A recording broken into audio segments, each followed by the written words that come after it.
Good morning students. स्वागत है आप सबका शिक्षा क्लासेस में। जैसे कि अभी गवर्नमेंट के निर्देश के अकॉर्डिंग कि आंसर प्रोवाइड नहीं कर सकते थे, लेकिन प्रॉब्लम ये भी है कि कई बच्चों का मैसेज आया उन्हें प्रॉब्लम ये हो रही थी कि किसी स्कूल में पढ़ाई हो ही नहीं पा रही सही से, या किसी बच्चों तक बुक ही नहीं है किन्हीं बच्चों के पास। कोई बच्चे ये क्या बोलते हैं कि ऑनलाइन क्लास टाइम से अटेंड नहीं कर पाते क्योंकि उनके पेरेंट्स दिन में काम में जाते हैं और क्लासेस दिन में लगती है तो वो अटेंड नहीं कर पाते, तो ये भी एक प्रॉब्लम है उनके सामने। तो इसलिए हम उन बच्चों की मदद कर रहे हैं जो किसी न किसी कारणवश से जिनके पास बुक्स नहीं है या फिर जो क्लास अटेंड नहीं कर पाते, हम उनकी हेल्प कर रहे हैं। इस वीडियो का तात्पर्य कहीं पर भी कोई व्यावसायिक उपयोग के रूप में नहीं है, ना ही हम अपने जो असाइनमेंट के आंसर बना के किसी को बेच रहे हैं और ना ही किसी इसका दुरुपयोग कर रहे हैं। ठीक है। और असाइनमेंट अक्टूबर के जो भी वीडियो अपलोड होंगे वो इसी वीडियो के लिंक के नीचे, इसी वीडियो डिस्क्रिप्शन में आपको नीचे मिल जाएंगे। आप हमको फेसबुक पे और इंस्टाग्राम पे वहाँ भी क्या बोलते हैं ज्वाइन कर लीजिए, क्योंकि वहाँ हम पहले ही चीज़ को पोस्ट कर देते हैं, देन फिर यह यूट्यूब में आते हैं। और व्हाट्सअप नंबर भी नीचे दिया हुआ है, आप चाहे तो हमारे व्हाट्सअप ग्रुप में भी ऐड हो सकते हैं। जैसे कि आपने पिछले असाइनमेंट को बहुत सारा प्यार दिया, लगभग छत्तीसगढ़ में टॉप 1 पे 60,000 व्यूज़ के साथ हमारा जो गया था, अभी लगभग 61,000 हो चुका है। कई सारे लोगों ने उसमें कमेंट किया, अभी भी बोल रहे हैं कि सर डालिए डालिए डालिए, ये प्रॉब्लम है वो प्रॉब्लम है। इसलिए अब हम असाइनमेंट के आंसर डाल रहे हैं और ये सिर्फ उन्हीं बच्चों के लिए है जो किसी न किसी कारणवश नहीं पढ़ पा रहे हैं। हाँ, ये है कि आप अगर पढ़ाई तो हुई आपकी, लेकिन आप अपने आंसर को चेक करना चाहते हैं कि आपने अपना आंसर सही लिखा कि नहीं लिखा, तो आप यहाँ से अपने आंसर को चेक कर सकते हैं। और यदि आपके आंसर में कुछ प्रॉब्लम हुई होगी तो आप उसे सुधार सकते हैं फिर से। ठीक है, तो देखिए अब ये सब्जेक्ट का आंसर आपके सामने है, आप इसे पढ़ लीजिए। और एक चीज़ और, हाँ, यदि आपको किसी टॉपिक में कुछ डाउट लगता है तो आप हमें बता दीजिएगा, हम उसका फुल वीडियो बना के अपलोड करेंगे। हालांकि हमने कुछ सब्जेक्ट के जो असाइनमेंट के क्वेश्चन थे उनका फुल वीडियो बनाया है अलग अलग टॉपिक पे। तो आपको किसी भी टॉपिक वीडियो चाहिए होगा अलग से तो आप हमें कमेंट सेक्शन में बता दीजिएगा ताकि हम आपको प्रोवाइड कर सकें। ठीक है। तो हमारे असाइनमेंट का पहला क्वेश्चन है कि ओम का नियम क्या है और इस नियम की कोई 2 शर्तें लिखिए। तो ओम का नियम हम 10th में भी पढ़े हैं और 12th में भी पढ़े हैं कि यदि किसी चालक की भौतिक अवस्था में परिवर्तन ना हो, तो भौतिक अवस्था जैसे उसकी लंबाई हो गई और उसका ताप हो गया, इससे संबंधित होता है। उसमें प्रवाहित होने वाली विद्युत धारा उसके सिरों पर लगाए गए विभवांतर के समानुपाती होती है। ये इसका डेफिनेशन है। ठीक है। देन इसके लिए सूत्र बनता है कि V प्रोपोर्शनल टू I, और प्रोपोर्शनल जब भी हटता है आपने पढ़ा है कि इक्वल आता है और एक कांस्टेंट आता है। यहाँ पे कांस्टेंट क्या है? R है, जिसे अपन प्रतिरोध भी कहते हैं। सीमा इसकी है चालक का ताप नियत हो, चालक में विकृति उत्पन्न ना हो। ठीक है, ये इसकी तो सीमा है, मतलब चालक का ताप नहीं बदलना चाहिए, वो फिक्स रहना चाहिए। विकृति, विकृति कहने का मतलब है यदि कोई तार ऐसे था तो वो तार ऐसे ऐसे इस प्रकार से या इस प्रकार से नहीं होना चाहिए, उसमें कोई विकृति, उसकी आकृति में परिवर्तन नहीं होना चाहिए, ये कहा गया है।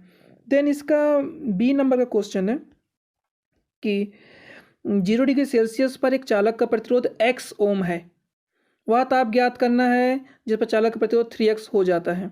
चालक का प्रतिरोध गुणांक नियत है जिसका मान ये रखा गया है। इसके लिए एक पहले सूत्र तैयार कर याद कर लीजिए, ये वाला alpha equal to R2 minus R1 बटे में R1 T2 minus R2 T1। Alpha क्या है? प्रतिरोध गुणांक। R2 क्या है? बाद का प्रतिरोध। R1 क्या है? पहले का प्रतिरोध। T2 क्या है? बाद का ताप। T1 क्या है? पहले का ताप। ठीक है, तो अकॉर्डिंग टू क्वेश्चन हम लोग यहाँ से इसकी वैल्यू निकाल लेते हैं, जिसमें हमने लिखा है, दिया है कि first time T equal to 0 समय था, उस टाइम पे प्रतिरोध था x। अब वो हमको ताप ज्ञात करना है, मतलब ताप T2 ही रहने देते हैं जब उसका प्रतिरोध 3 गुना हो जाता है, 3x हो जाता है। और अल्फ़ा की वैल्यू तो दी हुई है क्वेश्चन में यहाँ से, तो हम ये वैल्यू को इस इक्वेशन में पुट करते हैं। पुट करने से हम अल्फ़ा की वैल्यू थोड़ा अपन सॉल्व भी कर लेते हैं। वहाँ पे सॉल्व करने के बाद हम वैल्यू जैसे ही इसमें पुट करेंगे इस समीकरण में, हम देखते हैं कि हम इसको सॉल्व करते हैं कुछ इस प्रकार से। 3x, एक मिनट, हाँ, तो 3x में से एक x गया तो 2x बचा, और ये चूंकि x इंटू 0 था इसलिए पूरा 0 हो गया, तो वो पूरा हट गया, सिर्फ x T2 बचा अपने पास। ऊपर वाले x से नीचे वाला x हमने कैंसिल कर दिया। ठीक है, देन यहाँ पे अपने पास हम T2 को यहाँ ले जाएंगे, 4 को यहाँ लाएंगे और 1000 को ऊपर ले जाएंगे। देन इसको जब हम सॉल्व करेंगे तो हम देखेंगे कि ये पूरा कटने के बाद आता है 500। तो चूंकि हम ताप निकाल रहे हैं इसलिए ये डिग्री सेल्सियस में इसका आंसर होगा कि 500 डिग्री सेल्सियस, क्योंकि क्वेश्चन में भी 0 डिग्री सेल्सियस से स्टार्ट किया था तो हम सेल्सियस में ही आंसर लिखेंगे। ओके, ये हो गया first question. Then second question थोड़ा सा ब्लर आ गया, आई थिंक ये, आई होप आपको समझ में आ जाएगा कि ये क्या कहता है कि किरचॉफ के नियम को स्पष्ट करना। ठीक है, हम 2 नियम बताएंगे। इसके साथ से व्हीटस्टोन सेतु को संतुलित करना है तो हाँ व्हीटस्टोन सेतु करेंगे। तो आते हैं हम किरचॉफ के नियम में। ठीक है, तो किरचॉफ का प्रथम नियम कहता है कि किसी विद्युत परिपथ में किसी भी संधि पर मिलने वाली समस्त विद्युत धाराओं का बीजगणितीय योग शून्य होता है। ठीक है, बीजगणितीय योग शून्य होता है। इसके अकॉर्डिंग एक और डेफिनेशन दिया गया, आप चाहे तो केवल एक ही डेफिनेशन लिख सकते हैं। ठीक है, कि किसी विद्युत परिपथ में किसी संधि पर प्रवेश करने वाली विद्युत धाराओं का योग उससे निकलने वाली विद्युत धाराओं के योग के बराबर होता है। तो उसके अकॉर्डिंग यहाँ पे हमने एक डायग्राम शो किया है कि यहाँ पे आपको संधि दिख रही है बीचों बीच में, ये संधि है। ठीक है, I1 धारा इसकी ओर आ रही है, I2 भी इसकी ओर आ रही है, I3 दूर जा रही है और I4 भी आ रही है, I5 दूर जा रही है, I6 दूर जा रही है, I7 इसकी तरफ आ रही है, I8 भी दूर जा रहा। तो जो जो पास आ रहा है संधि की ओर आ रहा है, जैसे संधि की ओर कौन कौन सा आ रहा है, I1 आ रहा, I2 आ रहा, I4 आ रहा और I7 आ रहा है, तो इसमें इनके सामने प्लस होगा। देखिए I1 के सामने प्लस है, I2 के सामने भी प्लस है और I4 के सामने भी प्लस है और I7 के सामने भी प्लस है। ठीक है, अब क्या बोलते हैं, जिन जो विद्युत धारा दूर जा रही है उनके सामने माइनस होगा। I3 के सामने माइनस दिख जाएगा आपको इस प्रकार से, और I5 के सामने भी, I6 के सामने भी, I8 के सामने भी। तो ये हो गया यहाँ से इस प्रकार। ठीक है, तो नेक्स्ट किरचॉफ का द्वितीय नियम क्या कहता है। द्वितीय नियम को मैंने शॉर्ट में लिखा है, बुक में काफ़ी बड़ा था, तो शॉर्ट में इसका नियम ये बनता है कि किसी विद्युत परिपथ के किसी बंद लूप में विद्युत वाहक बलों का बीजगणितीय योग जो होता है उस लूप के विभिन्न भागों में विद्युत धाराओं और संगत प्रतिरोधों के गुणनफल के बीजगणितीय योग के बराबर होता है, जिसका सूत्र निकलता है ये। तो आप यहाँ से इस नियम को लिख लीजिएगा। ठीक है, देन व्हीटस्टोन सेतु। तो व्हीटस्टोन सेतु के लिए एक चित्र बना हुआ है। व्हीटस्टोन सेतु का एक अलग से वीडियो मैंने बताया है जिसमें व्हीटस्टोन को अच्छे से समझाया है, तो आप वहाँ से देख लीजिएगा। यहाँ बस मैं इसके आंसर दिखा रहा हूँ, आप यहाँ से आंसर स्क्रीनशॉट कर लीजिए, फिर वीडियो को पॉज कर लीजिए। स्क्रीनशॉट करने से अच्छा वीडियो को पॉज कर लीजिए, वीडियो को रोक लिया कीजिए, फिर नोट कर लिया कीजिए, तो जब आपको आसानी पड़ेगी लिखने में answer.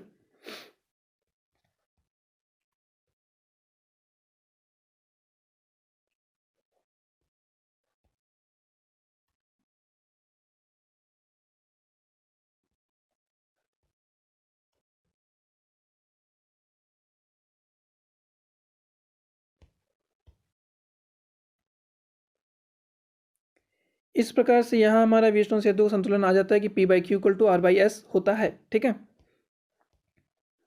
Next question number third, कि स्वच्छ एवं नामांकित रेखा चित्र की सहायता से चल कुंडली धारामापी की रचना, कार्य, सिद्धांत, सुग्राहिकता की व्याख्या और करनी है सबके हमको। ठीक है, तो हम इसे 5 पॉइंट की व्याख्या करेंगे। तो स्टार्टिंग करते हैं हम रचना से।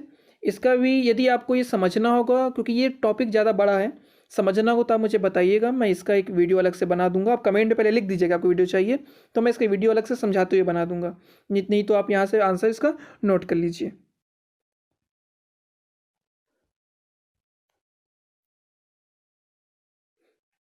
इसका डायग्राम आपको आगे दिखेगा, अभी आप यहीं पे नोट कीजिएगा उसको। ठीक है,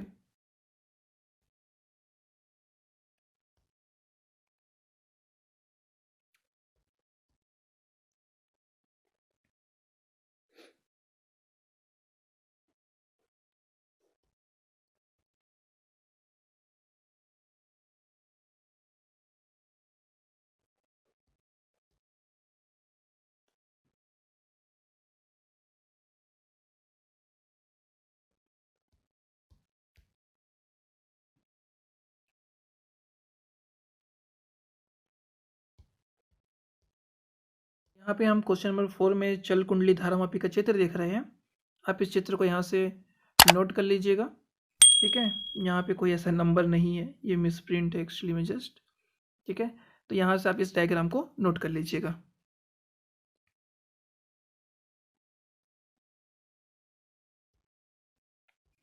नेक्स्ट हम क्वेश्चन नंबर 4 देखते हैं। थोड़ा सा ब्लर हो गया है लेकिन आपको स्पष्ट नजर आ जाएगा।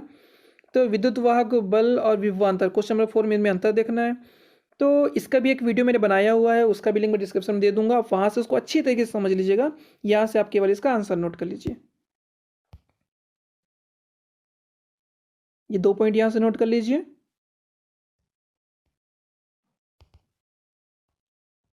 देन थर्ड पॉइंट और 4 पॉइंट पे अब यहाँ से, क्योंकि हमको 4 पॉइंट ही देने थे बस, इसलिए 4 पॉइंट, जबकि मैंने जब अंतर समझाया है तो उसमें 5-6 पॉइंट बताए हैं, ठीक है। देन नेक्स्ट लास्ट क्वेश्चन है बायो सेवर्ट का नियम और बायो सेवर्ट के नियम तथा कूलाम के नियम की तुलना। तो हमने यहाँ दोनों क्वेश्चन अटेम्प्ट किए हैं। ये है बायो सेवर्ट के नियम का क्वेश्चन। इस नियम के अनुसार उसने क्या क्या पॉइंट बताए, इन चारों पॉइंट को हमने यहाँ पे लिखा है, और जिससे एक हमारा एक सूत्र की स्थापना हुई है। पहले आप ये चारों पॉइंट नोट कर लीजिए।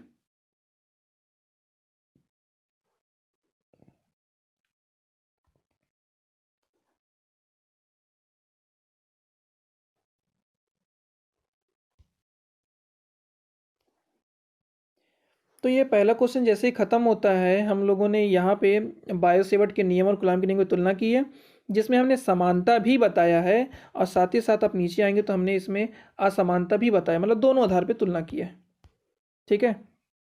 मैंने इसका भी एक अलग से वीडियो बनाया है, उसका भी लिंक मैं डिस्क्रिप्शन में दे दूंगा। अब वो उस वीडियो को अच्छे से वॉच कीजिएगा, समझ लीजिएगा। यहाँ सिर्फ आप इसको नोट कर लीजिए, ठीक है।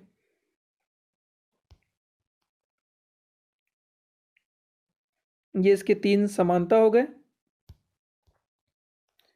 और यहाँ पे इसके ये मैंने 3 असमानता भी बताए हैं, आप यहाँ से इसको नोट कीजिएगा, और नीचे ये कुछ सूत्र उनके, ठीक है। तो इस प्रकार से हमारा फिजिक्स का असाइनमेंट वो रेडी हो गया है, आप इसको नोट कर लीजिएगा, और आप हमारे वीडियो को लाइक कर लीजिए और चैनल सब्सक्राइब करना मत भूलिएगा। Thank you.